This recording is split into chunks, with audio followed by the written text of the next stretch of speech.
ضرورت سے زیادہ چکنائی اور جنک فوڈ کھانا جسم کو تباہ کر دیتا ہے۔ 2 یہ عادت دل کی بیماریوں اور شوگر کا باعث بنتی ہے۔ 3 دوسرا بڑا نقصان دہ عمل ہے نیند پوری نہ کرنا۔ 4 مسلسل جاگنا دماغی کمزوری اور بلڈ پریشر کا سبب بنتا ہے۔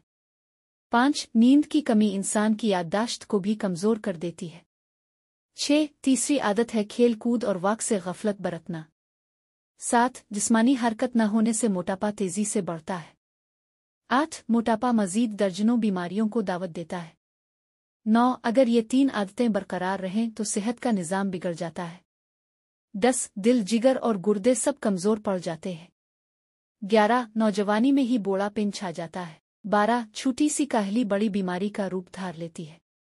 13 صحت مند زندگی کے لیے ان عادات کو فوری بدلنا ضروری ہے۔ 14 متوازن خوراک، پرسکون نیند اور ورزش ہی اصل کامیابی ہے۔ 15 یاد رکھیں، اچھی عادتیں ہی آپ کی زندگی کو لمبی اور خوشگوار بناتی ہیں۔